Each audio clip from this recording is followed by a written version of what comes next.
In the ads that I've been doing for Quince, I've been talking about their 100% Mongolian cashmere sweaters, and I just got my first one, and it feels luxurious. And who doesn't like the good things in life? Quince offers a range of high quality items at prices within reach, like 100% Mongolian cashmere sweaters from $50, washable silk tops and dresses, organic cotton sweaters, and 14 karat gold jewelry. The best part, all Quince's items are priced 50 to 80% less than similar brands. By partnering directly with top factories, Quince cuts out the cost of the middleman and passes the savings on to us. And Quince only works with factories that use safe, ethical, and responsible manufacturing practices and premium fabrics and finishes. And I love that. Give yourself the luxury you deserve with Quince. Go to quince.com/traveler for free shipping on your order and 365-day returns. That's QUINCE.com/traveler to get free shipping and 365-day returns. Quince.com/traveler. And thanks to Quince for sponsoring this episode of Amateur Traveler. Exclusively on ESPN Plus, UFC 313 tonight. Reigning light heavyweight champion Alex Pereira defends his title against number one contender Magomed Ankalaev, and an explosive lightweight bout between Justin Gaethje and Rafael Fiziev. UFC 313 tonight at 10 p.m. Eastern. Buy it on ESPNplus.com/PPV.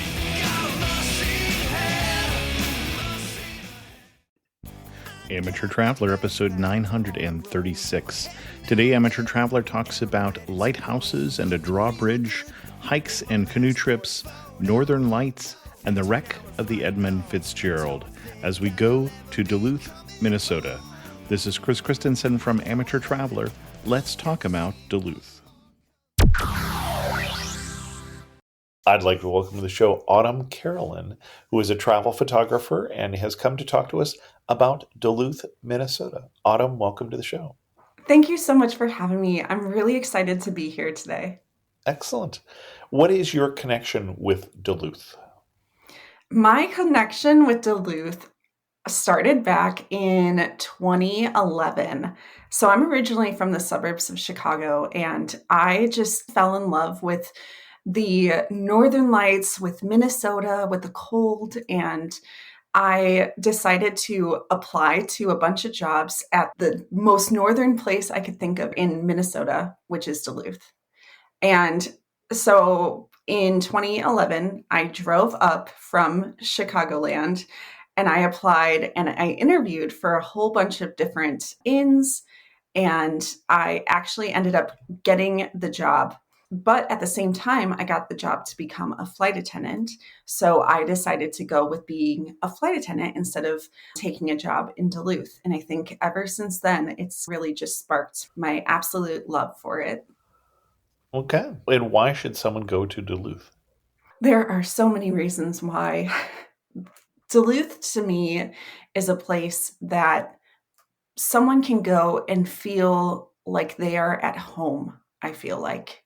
It is just so unbelievably beautiful, but it's also a place where you feel at peace and you feel calm. So those are one of the top places in my life that I've been to. And I had this goal to go to 30 countries before I turned 30. And out of all the places that I've been to, Duluth is still my number one place, which is, some people think is weird, but to me, it reminds me of home. Interesting. Well, we will be interested to see why as you get into your itinerary. Yeah. So the main reason for where Duluth is, it's 2 hours and 20 minutes north of Minneapolis. Yep. And I think right now they're actually working on a train from Minneapolis to Duluth. I'm not sure the procedure right now for that, but I have heard that it's in the works. I think it's called like the Northern Lights Express or the Aurora Express. I'm not quite sure on that. But when someone thinks of Duluth, the main reason is the aerial lift bridge. It's like an iconic place for them to go to. When you think of Duluth, I think of the lift bridge for sure. The Duluth Aerial Lift Bridge was created in 1905, but it was converted in 1929 to 1930 into a vertical raise. So in 1 minute, it will raise 135 feet. And it does that about 5,000 times per year. And it raises so that way ships can go underneath it Hmm. into the harbor of Duluth. And so it has this customary horn blowing sequence that you can listen to. It's called the Captain's Salute. And basically is the ship and it blows the horn long, short. And it is the most common salute for that. Okay. However, on November 10th, the S. Edmund Fitzgerald was this iron ore freighter and it Hmm. sank in Lake Superior in 1975. And there were 29 men who were lost at sea, and it was due to weather and the rough shores there. And so on every November 10th, they have a special salute with the SS Arthur M. Anderson, and that is the long, long, long, short. And so you can go and hear that every year too. Excellent. And I think we're starting to get into our itinerary here. But before we do, we should put this on a map here. So we're in the very western edge of the Great Lakes on Lake Superior. And so hence the fact that there is a port in Duluth. Yes. Yes. Excellent. Or the lake apparently that they call Gitchigumi if I listen to the Gordon Lightfoot song here about the wreck of the Edmunds Fitzgerald. So what itinerary are you going to recommend for us? I gather we're going to go see the drawbridge, but what else? Right next to the drawbridge for the aerial lift bridge, it is called Canal Park. And so Canal Park is just this really beautiful and fun little place. It's more like a shopping street, if you will, where you can go into little shops and visit different stores. So they have things like Duluth Pack, where a lot of people like to go and get their packs for going to the Boundary Waters. There's also Grandma's, which is a place for you that you can go and eat. And Grandma's has this amazing wild rice burger that is a vegetarian, which I get every single time. They also have a chicken wild rice soup because Minnesota is known for its wild rice. And you mentioned the boundary waters, and this is something that everybody in Minnesota would certainly know, and I think a lot of people in the Midwest, but our listenership is a little broader than that. But you're talking about northern Minnesota when we're going to do a canoe trip, for instance, through all the many tiny lakes here. Yes, so it is the Boundary Waters Canoe Area, the BWCA, is an area between northern Minnesota and southern Canada. And so you can go through. I went for the first time last year. It is just absolutely mesmerizing. Oftentimes, there's no cell service, so you really have to know what you're doing. You have a canoe and you can portage between different lakes and then find campsites. So every time you're going in, you're hiking in your gear and you're hiking in your food. And oftentimes, you have to hang your food up in a tree so that way the bears don't get it. But it's just incredible. And when I went there, there was this loon which was popped right up right next to my canoe. And I got so many amazing pictures of it. I felt like a kid in a candy store. It was just incredible. And obviously, if I'm doing the boundary waters, I'm not doing that in the winter.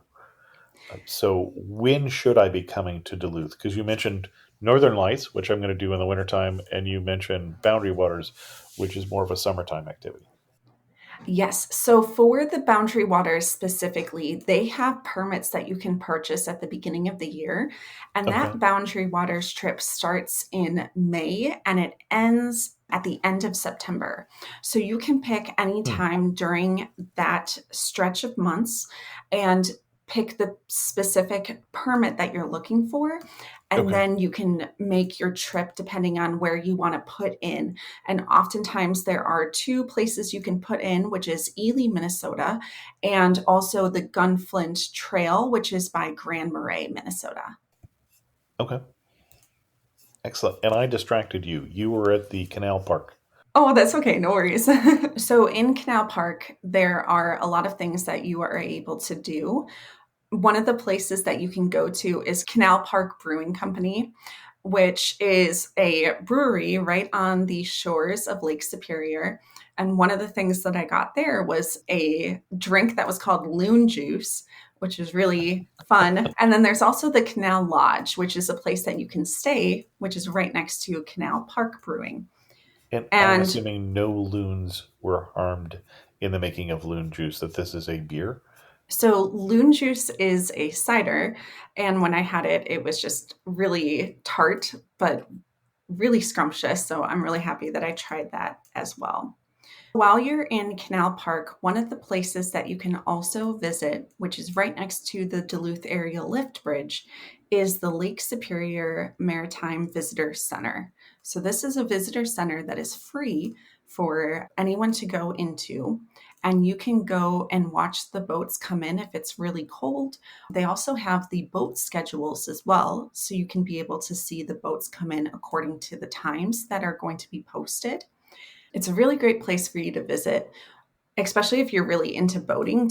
So, after the Lake Superior Maritime Visitor Center, when you go and see the boat schedules, they also have a gift shop. And if you are not local, but you still want to be able to see the boats come in and out, it is a area where you can go to online because they have live webcams of the boats that come in, which Okay. is really fun to watch, especially when the northern lights are out and you can be able to see the live webcam through that as well. Okay. Another place in Duluth that I would highly recommend for people to go and visit is the Great Lakes Aquarium. So, at the Great Lakes Aquarium, they have a touch pool for people to go and be able to touch the wildlife there, but they also have animals that are in Lake Superior as well as saltwater fish. And there are otters that are the North American river otters, which are really fun to watch. Otters are great fun. Some other places that I would really recommend would be the Duluth Playhouse, which this is a theater that you can go and see different tricks. Also, there is a Duluth Depot Lake Superior Railroad Museum.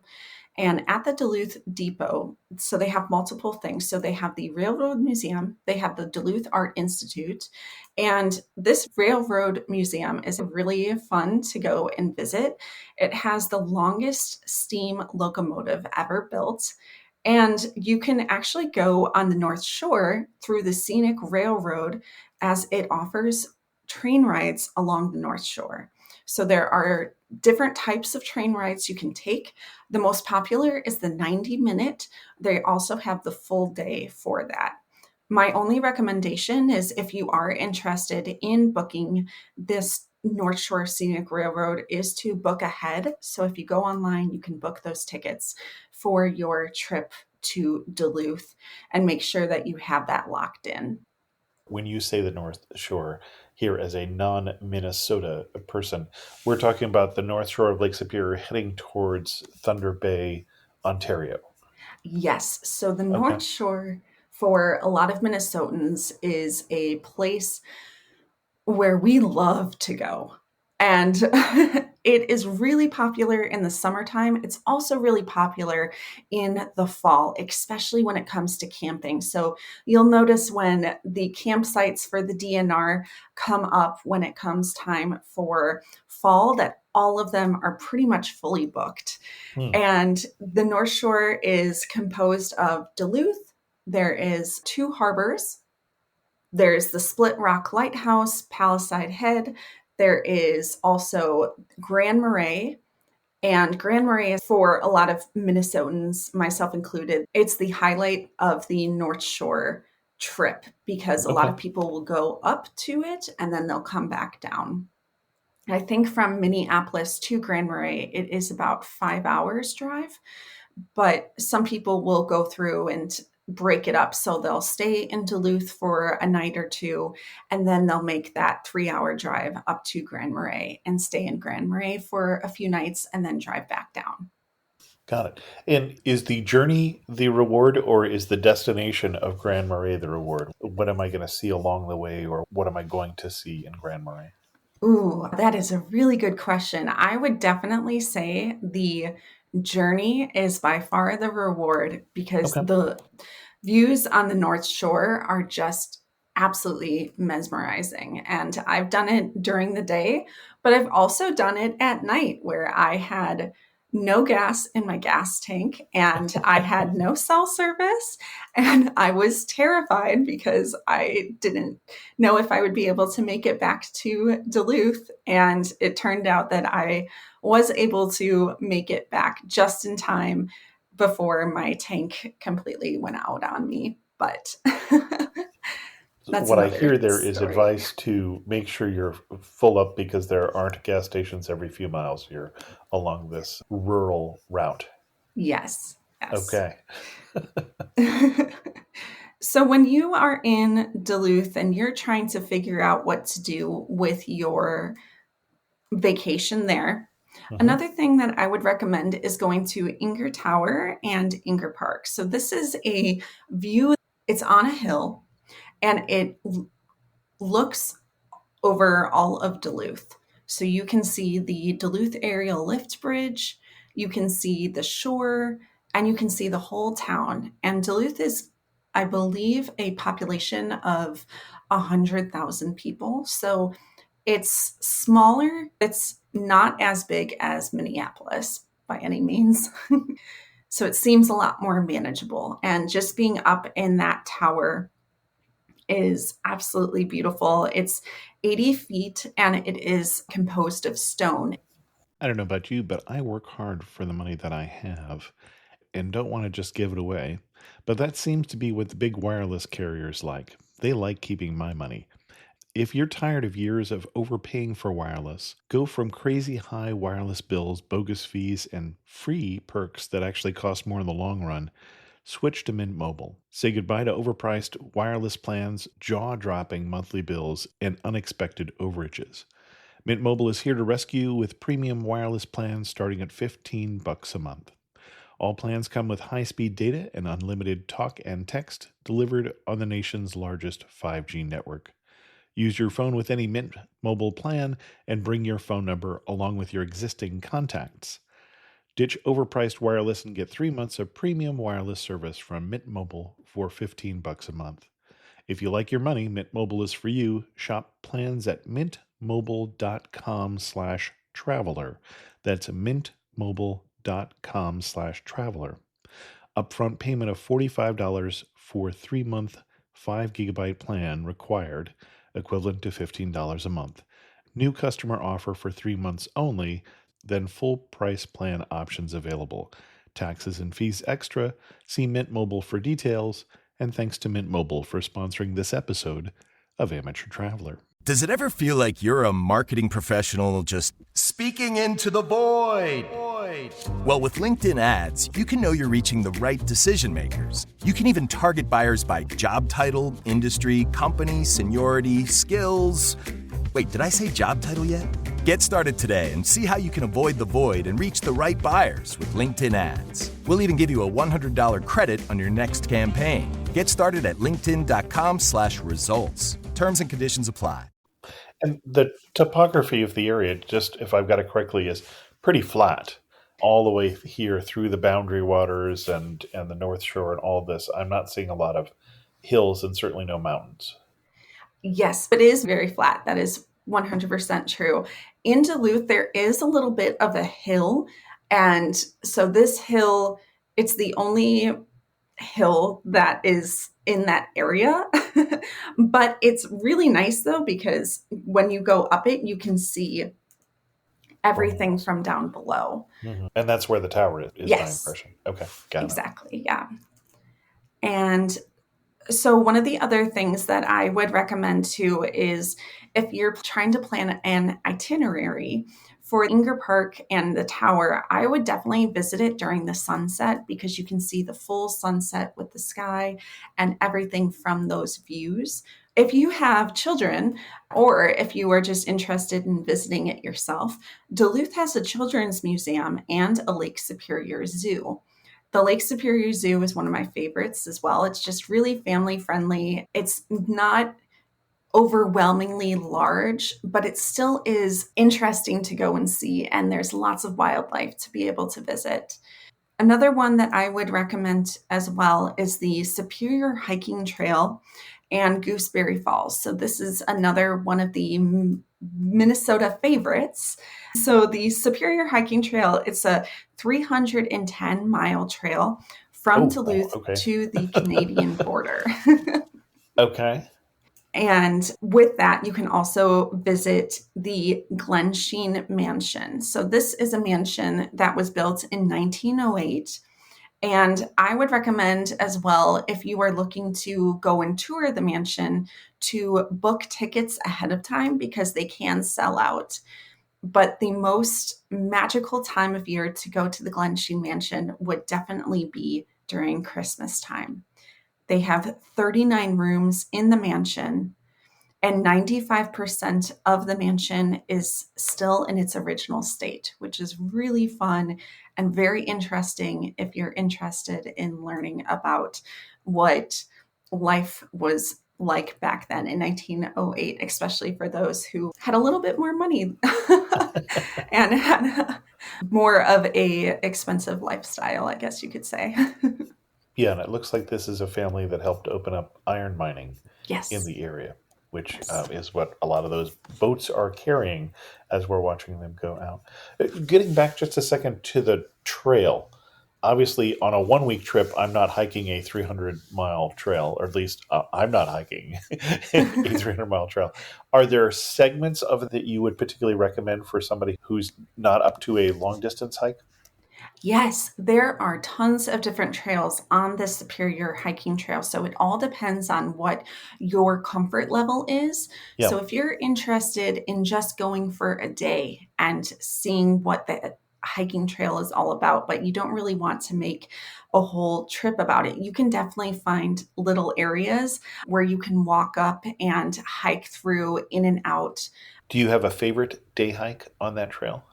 I don't particularly. I just think that for the hiking trail, I think I've gone mainly to Gooseberry Falls, Okay. which is right along it. It's in the same area. And Gooseberry Falls is just really fun. A lot of Minnesotans will go and play in the falls and bring their swimsuits and have fun with just being in nature.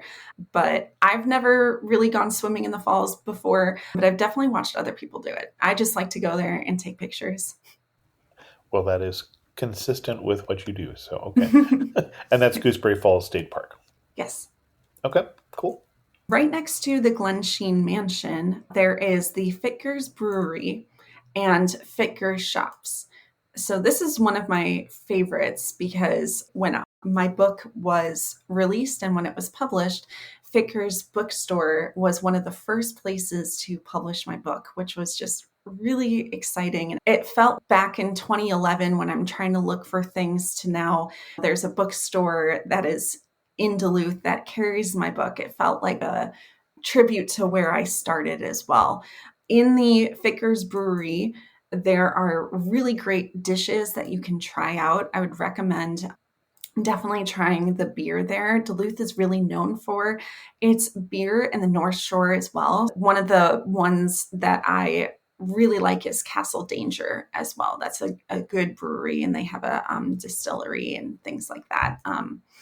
And also for the shops, they do have a lot of gear and hiking shops as well. If you are trying to look for items to go on the hiking trail, or if you're looking for items to prepare for a Boundary Waters trip, there are a ton of different shops in the area of Duluth that you can get your gear and get ready to explore. And before we get too far away from it, you mentioned your book, but we haven't talked about your book. So you have a book called Traveling in Wonder, which Yes. is tips for traveling. So we'll give a link to that in the show notes as well. Thank you. Yes. And I actually have a chapter that's all about Duluth. Excellent. It goes with the theme. Where to next? So, in the Duluth Lift Bridge area, there is a ship that is docked right on the shores, and it's called the William A. Irving. And basically, what it is, it's a ship that has been docked. However, you can go and tour it. Currently, right now, it is not available for touring, but it will open in May of 2025. Also, fun fact is that it is a haunted house experience when it comes time for the October spooky Halloween time. I have heard that it is actually a pretty scary haunted house, and it incorporates things like actual smells in different rooms. I've never done it before because I'm a little scared of haunted houses, but I do think that it is definitely worth checking out. Maybe if you're not really a haunted house fan like I am, just going during the day when it's open and going through that ship, because it's so interesting to see what it's like Well, on and those this is older an ships. ore ship, quite large freighter. Yes, yes. Okay. So, one of the other things that I wanted to mention is that Duluth is known for its snow. So Okay. there's an average of 80 to 85 inches of snow per year. And in comparison, Minneapolis has about 50 inches of snow per year. So it is definitely a huge leap from what we are normally used to. But I do have to say, in 2023, there was a snow total over the whole season of 140.1 inches, which is insane. So if you are going during the winter time, you can go and see the snow, which is really fun for me because I love snow. And also they have Spirit Mountain, which is a ski resort area. And if you are interested in learning how to ski or snowboard, that's definitely one of the places I would recommend, especially if you are a first timer or if you're from out of state or from a different country and you're like, hey, I have always seen this. I've heard about it, but I've never done it and I'd like to try it. I would recommend it because they have Bunny Hill, they have more routes that are more manageable, but then they also, for those who are really into it, they have the expert levels too. So that is something that I would recommend. As well as in the wintertime, there is Bentleyville. So if you are not from the area, you probably don't know what this is, but in the aerial lift bridge area, they have this park that is, you can go through and walk through it. But during Christmas time, they set up this park with all these amazing lights, and Bentleyville is free to go and visit, which is really fun just to see it with kids or just to see it on your own. And it's just like a really special time of year. Okay. Now, in terms of giving people expectation for what kind of weather they would expect if they went in the wintertime, when you talk about skiing here in California in the spring, we sometimes are skiing in t shirts. I'm picturing that Duluth is a tad chillier than that. Yes, Duluth can be very cold. So if you are coming in the wintertime, my number one recommendation is to always layer up. So if you are thinking about coming, I would definitely grab a few different lengths of t-shirts and undershirts for you to pack on. Vests are a great investment. Pardon the pun. But vests are really good because they just keep that body heat warm. But then also you're able to freely move about. If you want to cross country ski, you can be able to move. And I do also recommend wearing two pairs of pants if you are planning on doing any kind of snow sports, especially if you tend to fall down like I do. If you have two different pairs of pants on, with one being an outer layer, as well as wool socks are a great way to keep your feet warm and to double up on your socks as well. So I would highly recommend that. I do have 2 pairs of gloves that I put on. I have a thinner pair of gloves and then I put them in a larger. And then I wear just like a regular hat that covers my ears because my ears tend to get pretty cold when I'm out. 2025, for those who listen in the far future here, and it is the high today will be 17 degrees, feels like -7.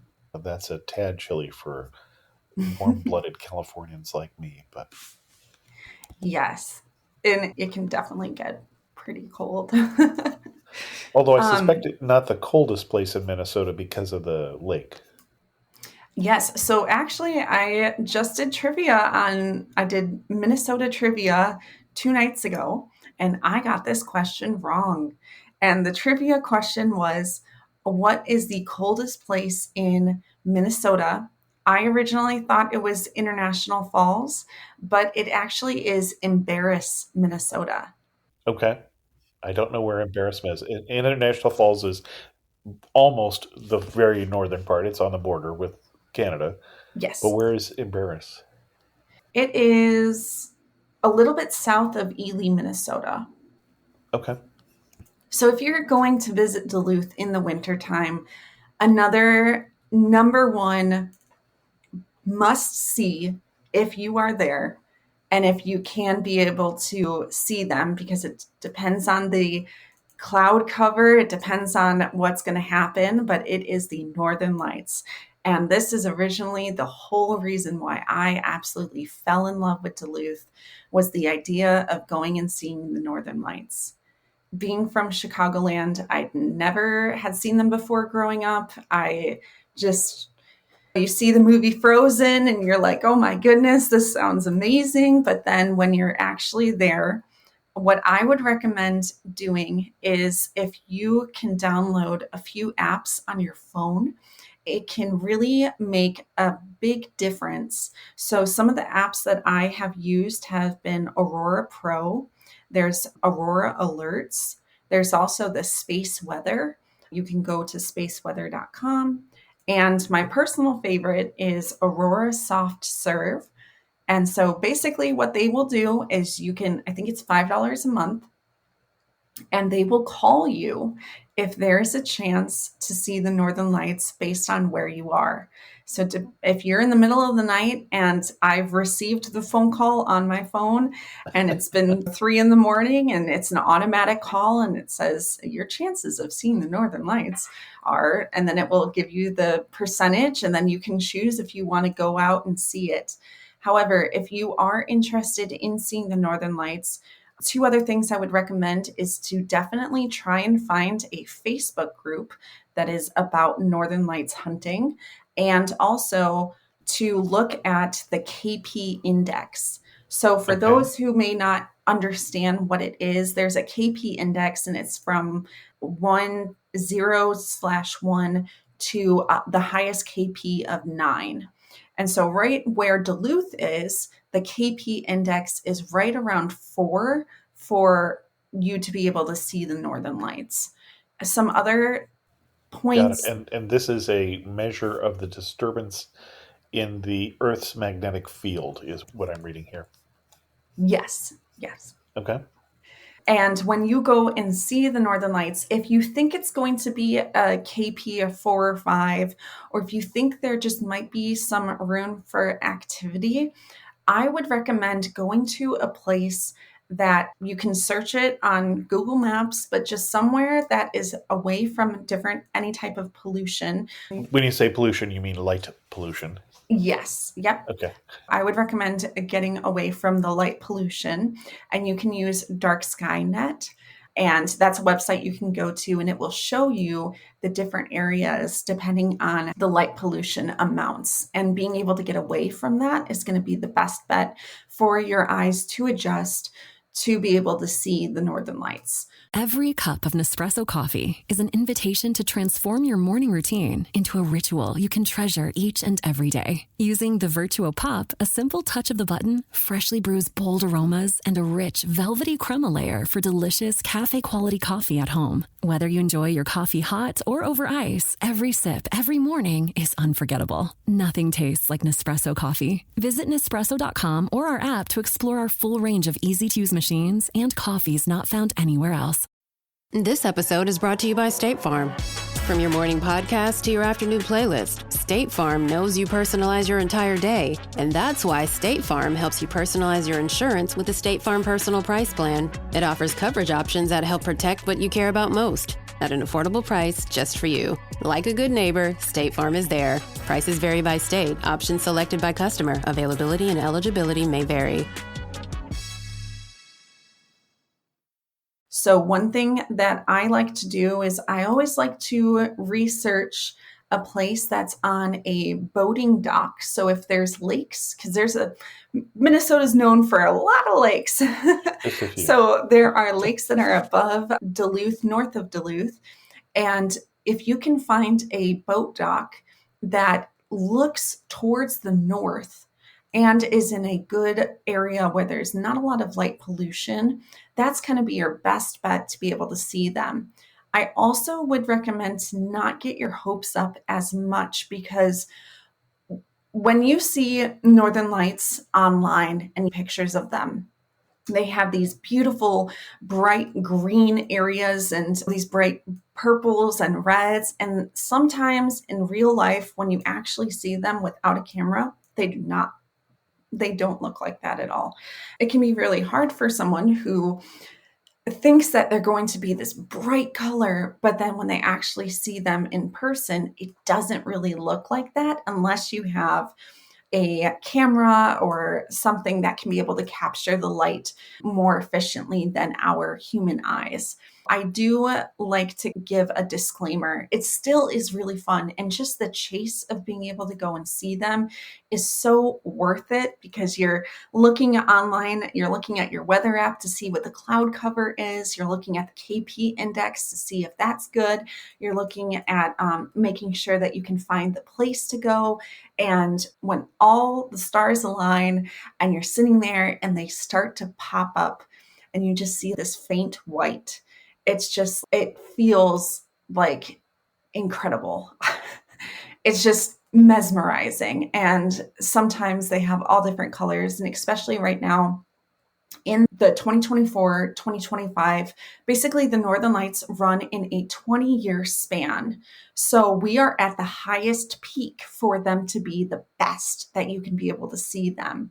So I would really recommend, if you are wanting to see it, for you to book your trip to Duluth ASAP because we are in it, baby. And it's great. And it's just, I've been able to see the Northern Lights like 4 times in the past year. I even seen them from Minneapolis, like downtown Minneapolis. We've been able to see them, which is mind blowing. That's definitely one of the top things I would recommend for people to go during the winter time, if you can brave the cold and the snow. Anything else you want to recommend on your itinerary here for Duluth? I think you started to head us up the North Shore. Yes. So going up the North Shore, another thing that I would really recommend, which has a very special place in my heart, is Tom's Logging Camp. So Tom's Logging Camp is a place that you can go and you can see what it was like to be an actual lumberjack working in the fields, as Minnesota is known for Paul Bunyan and Babe the Blue Ox. And so we take that to home. And so through this Tom's Logging Camp, you go through and you see what it's like to have the authentic sauna. You go through a mini forest. It's actually a really good place for kids to go. And then you can go and get a certain amount of feed in your hand, and you can feed animals as well as the fish. They have fish there too. And then they have a gift shop, and it's just really fun place. Every single time I go to Duluth, They are only open during the summertime, so that is something to take into consideration. But when I'm there during the summertime, I highly recommend going to the logging camp because it's right along that North Shore Drive, and it's just really fun. Even as a 30-something-year-old, I still love it every single time. Okay. As you are making your way up the North Shore, another thing that I would recommend is to go to Betty's Pies. So if you have not heard of Betty's Pies, this is like a cult classic. It is the most amazing amount of pies in all different types of concoctions you can think of, and they are delicious. And every single time that someone goes to the North Shore, probably one of the top questions is, did you go to Betty's Pies? Okay, what kind of pie did you get? And so it's definitely recommended for sure. And do you have a correct answer for you for that question of what kind of pie you got? Ooh, I really love the banana cream pie. I Okay. am my father's daughter, and I will have to tell you that he loves banana cream, and it was passed on to me because it tastes so good. Another thing that I would recommend as you're making that way up the North Shore, there is the Split Rock Lighthouse, which you can go and visit. You can go into the lighthouse, which is really fun to take some pictures and just to be able to see a lighthouse really along the North Shore. There is also Palisade Head, and one of the main places that I really love to go every year is Larsmount Cottages. So Larsmount is north of Two Harbors, and Two Harbors is north of Duluth, and Larsmount is closer towards Grand Marais. And where you can go, you stay in these cottages that are just right along the shore, but they have these huge fire pits and they have those Adirondack chairs. They also have a sauna that you can go, or a sauna that you can go in, visit, and be able to experience. They have a pool, hot tub, and horseshoes that you can play as well. So every year we try and go and stay in Larsmount. And as you're making your way through, there are also numerous amounts of state parks. So you can go in and out through that and also visit the state parks as well. There is one that is called Tofty. And Tofty is one of the main places where a lot of people like to go when it comes to Northern Lights hunting as well. It's probably one of the darkest places right along that North Shore to be able to see the Northern Lights. Okay. And if you keep making your way up, you will finally get to Grand Marais. And Grand Marais, Minnesota is the highlight for a lot of Minnesotans there. So one of the top places that I like to go in Grand Marais, and what they're really known for, is Sven and Ollie's Pizza. It's a pizza place, which is really cute. And if you are in Minnesota, sometimes you'll see a bumper sticker that's on the back of our Subarus, because a lot of people in Minnesota also own Subarus, and it'll say Sven and Ole's Pizza on there. Another place to go is World's Best Donuts, and World's Best Donuts, it's open during the summertime, and Grand Marais is really known for the summertime. They also have a Grand Marais Art Festival, which happens in the summertime as well. And over 10,000 people come just for this art festival. It's really well known and it's really highly competitive to get in. I'm going to try to apply this year and see if I get in for my art, but it's just really fun to go and visit nonetheless. Another few things that I recommend going to visit is the Angry Trout, the Fisherman's Daughter, and also Blue Water Cafe. They have a brewery there that's called Voyager Brewing as well. And Grand Marais, they have a lighthouse that you can go out and walk to go and see, but it's a small town, and it's just with people who are just really friendly and nice Minnesotans. They're just really kind people. There are a lot of shops that have gear that are for the Boundary Waters, because Grand Marais is one of the places that you can put in for the Boundary Waters, and that's right on the Gunflint Trail. So just like at Duluth, you will see a lot of shops that are saying, get your gear here. And if you're forgetting a last minute meal or something that you forgot to bring, or fishing poles or wire or something like that, you can be able to go and get it there as well. Okay.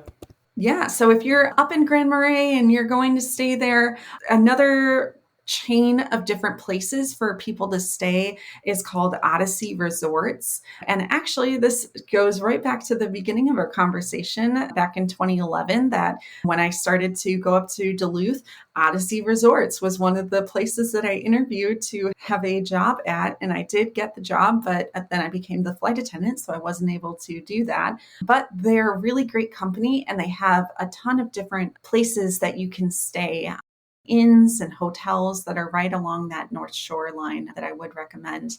And then you can take your car and come back down from the North Shore, from Grand Marais, visit Two Harbors. And Two Harbors, they have a lighthouse there as well. And they also have the Rustic Inn Cafe, which is a really scrumptious cafe to go in and dine at. They do have a bookstore in Two Harbors, and then you can make your way back down to Duluth. And when you come back to Duluth, then you'll be right where you started. Excellent.